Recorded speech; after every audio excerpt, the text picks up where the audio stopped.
श्रोते हो, तुम्ही ज्या कार्यक्रमाची अतिशय उत्सुकतेने वाट पाहताय त्या कार्यक्रमाकडेच आपण वळतोय आता.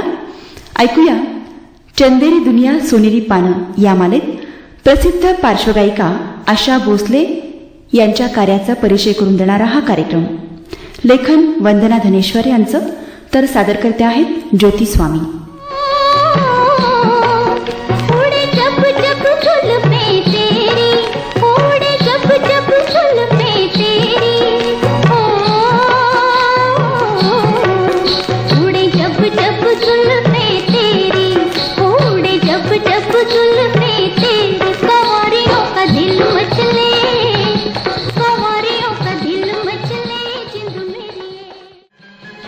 श्रोते हो, चित्रपटासारख्या मोहमयी दुनियेत अनेक कलाकार असे आहेत की ज्यांना अभिनयाचा, संगीताचा तर कधी लेखनाचा वारसा मिळाला आहे. असा वारसा मिळाल्यामुळेच ते त्या त्या क्षेत्रामध्ये यशस्वी झाले आहेत. पण जरी वारसा मिळाला तरी स्वतः मेहनत घेतल्याशिवाय आणि आपण जे क्षेत्र निवडलं आहे त्यामध्ये परिपूर्णता प्राप्त केल्याशिवाय तो कलाकार कधीही मोठा होऊ शकत नाही किंवा लोकांच्या पसंतीस उतरू शकत नाही. स्वतःच्या कष्टाने आपल्या क्षेत्रात स्वतःच स्थान निर्माण करावं लागतं. लोकमनावर गेली 50 वर्ष ठसा उमटवून असणाऱ्या आणि आदिराज्य गाजवणाऱ्या अशाच एक गायिका आहेत. अनेक भाषांमधील, अनेक पद्धतीची, विविध ढंगाची गाणी ज्यांनी लिलया गायली आहेत आणि आजही गात आहेत त्या गायिका म्हणजे आशा भोसले. गणरानी साजना, गणरानी साजना, मी कशी तुझ्या सोये, मी कशी तुझ्या सोये.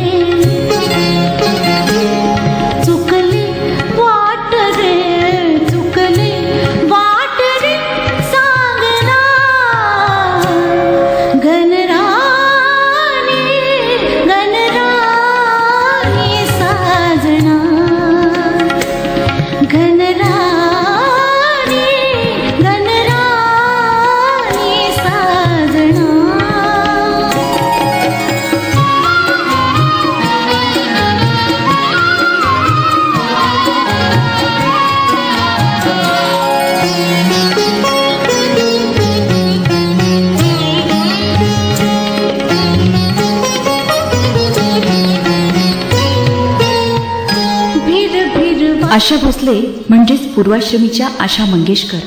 त्यांचा जन्म 8 सप्टेंबर 1933 साली महाराष्ट्रातल्या सातारा इथं झाला. वडील दीनानाथ मंगेशकर हे त्यांच्या पिढीतले उत्तम गायक होते. घरामध्ये आशाजींसह लता, उषा, मीना आणि रुद्रनाथ मंगेशकर अशी 5 भावंडं. घरामध्ये संगीताचं वातावरण असलं तरी आशाजी पार्श्वगायनाच्या क्षेत्रात उतरतील असं त्यांच्या घरच्यांना कधीही वाटलं नव्हतं आणि या क्षेत्रात उतरावं असं खास शास्त्रशुद्ध संगीताचं मार्गदर्शनही त्यांनी कुणाकडून घेतलं नव्हतं. पण तरीही आशाजी इतर गायकांची गाणी ऐकून शिकत राहिल्या. वयाच्या अवघ्या 14व्या वर्षी त्यांनी लग्न केलं. या लग्नाला अर्थातच मंगेशकर कुटुंबियाचा सक्त विरोध होता. मात्र पुढे लग्नानंतर आपल्या संसारासाठी आणि आपल्या मुलांच्या भविष्यासाठी त्यांनी पार्श्वगायनाला सुरुवात केली. यापूर्वीच म्हणजे 1943 साली आशाजींनी आपली मोठी बहीण अर्थातच लता मंगेशकरांसोबत माझं बाळ या चित्रपटासाठी पार्श्वगायन केलं होतंच. नंतर प्रसिद्ध गायकांमध्ये स्वतःचा ठसा उमटवण्याच्या दृष्टीने त्यांनी प्रयत्न करायला सुरुवात केली. दीनानाथ मंगेशकरांकडून गायनाचा वारसा मिळाल्यानं आशाजींनी पार्श्वगायनाच्या क्षेत्रात उतरणं स्वाभाविकच होतं. पण असं जरी असलं तरी दीनानाथ मंगेशकरांची कन्या किंवा लतादीदींची धाकटी बहीण असं म्हणून त्यांना पार्श्वगायनाची संधी मिळाली नाही. आशाजींनी स्वतःसाठी स्वतःच्या आवाजावर मेहनत घेतली. त्यांना करिअरच्या सुरुवातीपासून पार्श्वगायन करावं लागलं, ते नायिकेच्या मैत्रिणीसाठी किंवा सहनायिकेसाठी या स्वरूपात. पर्दे में रहने दो, पर्दा ना उठाओ, पर्दा जो उठ गया तो फिर खुल जाएगा. अल्लाह मेरी तौबा, अल्लाह मेरी तौबा, अल्लाह मेरी तौबा, अल्लाह मेरी तौबा. पर्दे में रहने दो, पर्दा ना उठाओ, पर्दे में रहने दो, पर्दा ना उठाओ.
1948 साली प्रदर्शित झालेल्या चुनरिया या हिंदी चित्रपटासाठी आशाजींनी द्वंद्वगीत गायलं होतं.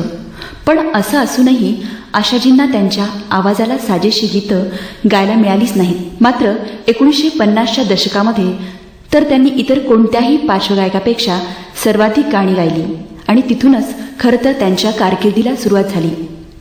त्यांच्या सबंध कारकिर्दीत त्यांनी किशोर कुमारांसोबत जवळजवळ 700 गाणी गायली आणि या सर्व 700 गाण्यांपैकी बहुतांश गाणी ही रसिकमनाच्या कप्प्यामध्ये कायमची कोरली गेली. म्हणूनच आजही आपण सर्वाधिक आवडीची गाणी कोणती असा विचार करतो तेव्हा किशोर कुमार आणि आशा भोसलेची गाणी समोर येतात. हवा के साथ साथ, अरे रे, घटा के संग संग, संभाल ना.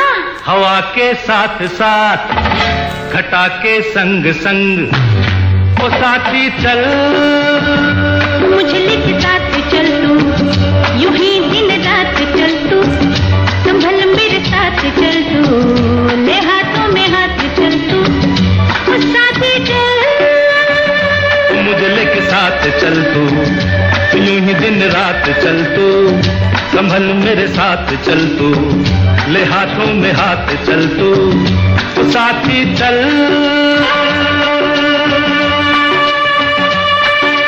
एक तो ये मौसम है बड़ा सुहाना, ला ला ला ला ला ला, ला ला ला.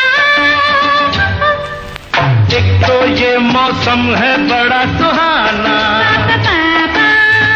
ते अपना दिल भी है दीवाना, पर्वत से आके ना टकरा जाना, तू बन के बादल, ओ साथी चल, मुझे लेके साथ चल तू, यूं ही दिन रात चल तू, संभल मेरे साथ चल तू, ले हाथों में हाथ चल तू, ओ साथी चल.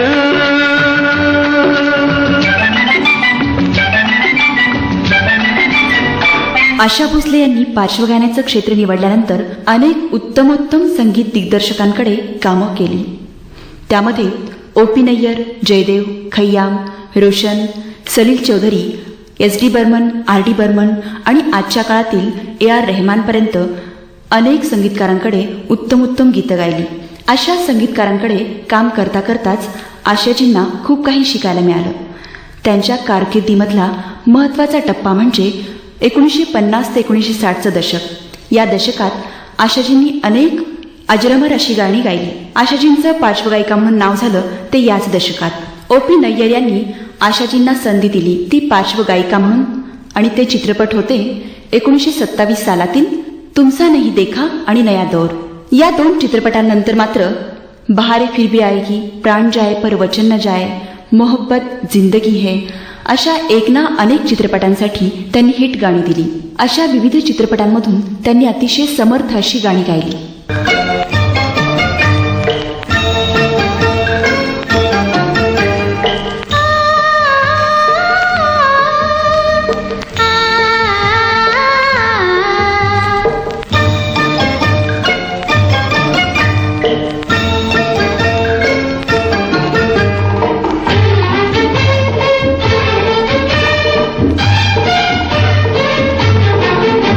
हसीन दर्द दे दो,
याच काळात एस डी बर्मन यांचा लता दिदींसोबत बेबनाव झाल्यामुळे आणि एस डींसोबत काम करण्यासाठी गीता दत्त या तत्कालीन प्रसिद्ध गायिकेजवळ वेळ नसल्याने एस डींनी आशाजींना संधी दिली. 1958 सालचा हावडा ब्रिज, चलती का नाम गाडी, लाजवंती, 1964मधील फिर वही दिल लाया हूं, 1965मधील मेरे सनम आणि 1968मधील हमसाया यासारख्या चित्रपटांमधून आशाजींनी अनेक गायकांसोबत उत्तमोत्तम गाणी गायली.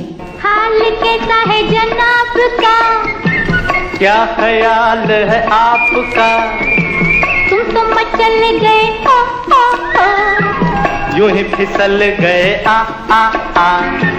हाल कैसा है जनाब का, क्या ख्याल है आपका, तुम तो मचल गए ओ ओ ओ, यूं ही फिसल गए आ आ आ. उड़ड़े उड़ड़े उड़ड़े.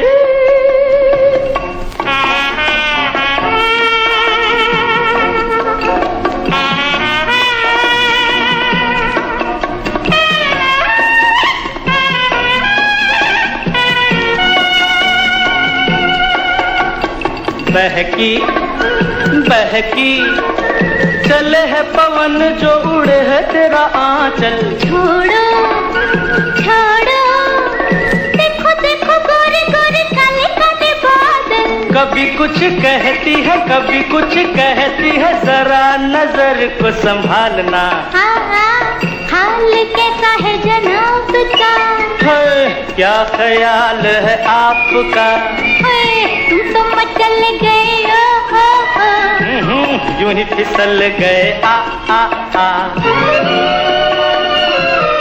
आशाजींनी आजपर्यंत पार्श्वगायनाच्या आपल्या कारकिर्दीमध्ये वेगवेगळ्या तऱ्हेची अनेक गाणी गायली. त्यामध्ये भजन, गझल, सिनेशास्त्रीय, कव्वाली, लावणी अशा एक ना अनेक प्रकारच्या गाण्यांचा समावेश होतो. आशाजींच्या आवाजाच्या कक्षेबाहेर एखादं गाणं आहे आणि आशाजींना ते गाता येणार नाही असं कधीच झालं नाही. कारण मुळातच आपल्याला जे येत नाही त्यावर जास्तीत जास्त मेहनत घेऊन ते करून दाखवण्याचा आशाजींचा स्वभाव आहे. त्यामुळेच थोडासा वेस्टर्न संगीताचा टच असलेली गाणीसुद्धा आशाजींनी अतिशय सुरेख गायली आहेत. कारवाया 1971 सालच्या चित्रपटातलं पिया तू अब तो आजा, याच वर्षी प्रदर्शित झालेल्या हरे रामा हरे कृष्णा या चित्रपटातलं दम मारो दम आणि 1972मधील जवानी दिवानी या चित्रपटातलं जाने जा ही गीतं. या सर्व गीतांना ऐकल्यानंतर आशाजींच्या अष्टपैलू गायकीचा आपणा सर्वांना अनुभव येतो. कारण एकाच गाण्यामध्ये आवश्यक असणारे आवाजाच्या पट्टीमधील चढउतार आशाजींनी स्वकष्टावर आत्मसात केले आहेत आणि आजही त्या गेली 50 वर्ष ज्या पद्धतीने गात आहेत त्याच पद्धतीने गात आहेत. म्हणजे आज 70 वर्ष ओलांडल्यानंतर सुद्धा 16 वर्षाच्या मुलीला त्या आपला आवाज देऊ शकतात. यावरूनच आपल्याला कळतं की त्यांच्या आवाजात केवढी ताकद आहे.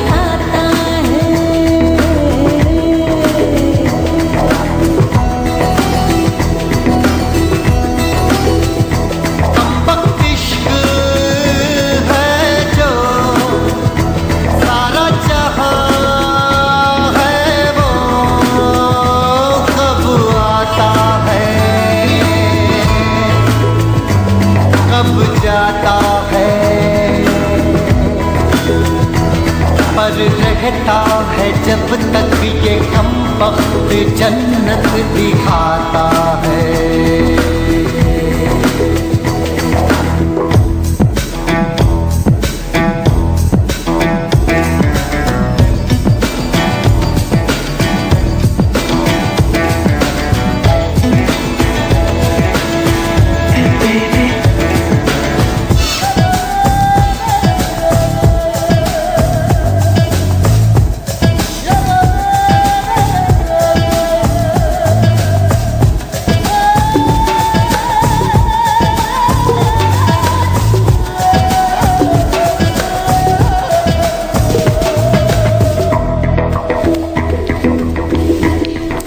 वेस्टर्न पद्धतीच्या गाण्यांबरोबरच 1980च्या दशकात आशाजींच्या गायनाचा कस लागेल अशा पद्धतीची गाण्याची संधी त्यांना मिळाली, ती उमराव जानच्या रूपाने. 1981 साली प्रदर्शित झालेल्या उमराव जान या चित्रपटामध्ये आशाजींनी गायलेल्या दिल चीज क्या है, इन आँखों की मस्ती के, ये कैसी जगह है दोस्तों, जुस्तजू जिसकी थी या गझलांनी आशाजींच्या आवाजाचा एक नवाच पैलू सर्वांसमोर आणला.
क्लासिकल, सेमी क्लासिकल, गझल याबरोबरच आशाजींनी मराठीमध्येही खूप गाणी गायली. लावणी, भावगीत, भक्तिगीत अशी विविध प्रकारची ती गाणी होती. विविध प्रकारची गाणी विविध संगीत दिग्दर्शकांच्या मार्गदर्शनाखाली त्यांनी गायली. सुधीर फडके, वसंत प्रभू, वसंत पवार, बाळ पळसुले, श्रीनिवास खळे, दत्ता डावजेकर, हृदयनाथ मंगेशकर यांच्यासाठी त्यांनी अनेक गाणी गायली. आशाजींच्या आवाजाची गाणं गाण्याची एक खासियत आहे. देवाला साद घालतानाची आर्तता, आपल्या प्रियकराला साद घालणाऱ्या प्रेयसीची व्याकुळता, आपल्या प्रिय व्यक्तीपासून दुरावण्याची विरह वेदना. थोडक्यात काय तर त्या काव्यामधला भावार्थ जाणून घेऊन गीताला तो टच देऊन सादरीकरण करणं आशाजींनी आत्मसात केलंय आणि त्यामुळेच प्रत्येक गीतकाराला आपली गीतं आशाजींनी गावत असं वाटतं. श्रोतेहो, खरं तर आशाजींसारख्या गायिकेविषयी काही थोडं सांगावं, लिहावं अशी ती गायिकाच नाही. आवाजात वैविध्यता असणारी अशी ती गायिका आहे. तिच्या इतकी वर्सटाईल आर्टिस्ट दुसरी कोणीही नाही असं खुद्द लता मंगेशकरांचं म्हणणं आहे. जिथं सारं जग लता मंगेशकरांना गानसम्राज्ञी म्हणून ओळखतं, गाणं कोकिळा म्हणून संबोधतं, त्या गानसम्राज्ञीनेच आशाजींच्या गायनाविषयी दिलेली ही पावती आशाजींना समजून घ्यायला आणि जाणून घ्यायला पुरेशी आहे, नाही का? आशाजींच्या या गानशैलीला आत्तापर्यंत अनेक पुरस्कारांनी सन्मानित करण्यात आलेलं आहे. O.P. नय्यर यांच्या संगीत दिग्दर्शनाखाली आशाजींनी गायलेल्या चैन से हमको कभी या चित्रपटातल्या गाण्याला फिल्मफेअर पुरस्कार मिळाला होता. त्याचप्रमाणे 1987 साली प्रदर्शित झालेल्या इजाजत या चित्रपटातल्या आशाजींनी गायलेल्या मेरा कुछ सामान या गीताला राष्ट्रीय पुरस्कार मिळाला होता. आणि आशाजींच्या आजपर्यंत संगीत क्षेत्रातल्या आणि भारतीय चित्रपटसृष्टीमधल्या योगदानाबद्दल सर्वश्रेष्ठ अशा दादासाहेब फाळके पुरस्कारांनीही त्यांना सन्मानित करण्यात आलं आहे. अशा श्रेष्ठ आणि ज्येष्ठ गायकीविषयी आपण जेवढं बोलू तेवढं कमीच आहे. त्यांच्याविषयी इतकंच म्हणता येईल की त्यांचं प्रत्येक गाणं म्हणजे एक भावशिल्प आहे. चंदेरी दुनिया सोनेरी पानं या मालेत प्रसिद्ध पार्श्वगायिका आशा भोसले यांच्या कार्याचा परिचय करून देणारा विशेष कार्यक्रम तुम्ही ऐकला. लेखन होतं वंदना धनेश्वर यांचं, तर सादरकर्त्या होत्या ज्योती स्वामी.